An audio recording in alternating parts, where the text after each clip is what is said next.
আপনারা কি কখনো শুনেছেন, আমি তো প্রেমে পড়িনি, প্রেম আমার উপরে পড়েছে? একদম ঠিক ধরেছেন, আইয়ুব বাচ্চুর সেই জনপ্রিয় গানটি। তবে কি জানেন এই গানের অর্থই বা কি?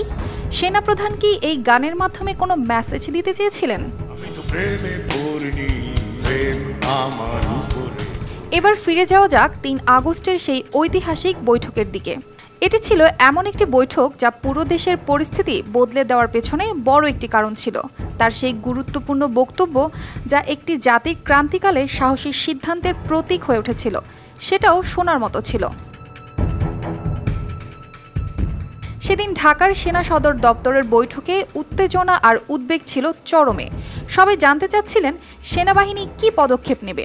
বৈঠকটি যখন চলছিল তখন সেনাপ্রধান বলেন, আমি তো প্রেমে পড়িনি, প্রেম আমার উপর পড়েছে। এর মাধ্যমে তিনি বোঝাতে চেয়েছিলেন যে সেনাবাহিনী নিজে সংঘাত তৈরি করেনি, বরং পরিস্থিতি তাদের উপর এসে পড়েছে। এরপর তিনি উল্লেখ করেন, আর বেশি কান্দালে উড়াল দেব আকাশে, যা দিয়ে তিনি সেনাবাহিনীর সদস্যদের দায়িত্ববোধ আর মনোবল জাগিয়ে তোলেন। তবে তার সবচেয়ে গুরুত্বপূর্ণ বার্তা ছিল, নিজেদের জনগণের উপর গুলি নয়, এখন থেকে আর কোনো গুলি নয়।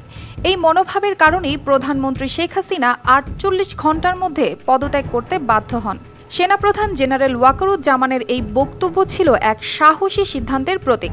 বৈঠকের মূল আলোচনায় তিনি স্পষ্ট করেন, সরকার যদি সেনাবাহিনীকে নিযুক্ত করে তবে তারা আদেশ মানতে বাধ্য, কিন্তু সেনাবাহিনী কখনোই জনগণের বিরুদ্ধে সহিংসতায় অংশ নেয়নি।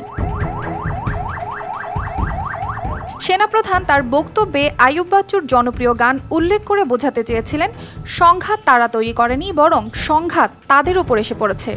এভাবেই গানগুলো তার বক্তব্যের মর্মার্থ বোঝাতে সহায়ক হয়েছিল। সেদিনের বৈঠকের মূল বার্তা ছিল পরিষ্কার, সেনাবাহিনী জনগণের পাশে থাকবে এবং দেশের স্বার্থ রক্ষায় সর্বদা প্রস্তুত থাকবে। জেনারেল ওয়াকারুজ্জামানের এই সাহসী সিদ্ধান্ত এক ইতিহাস হয়ে থাকবে। অর্পিতা জাহান, RTV।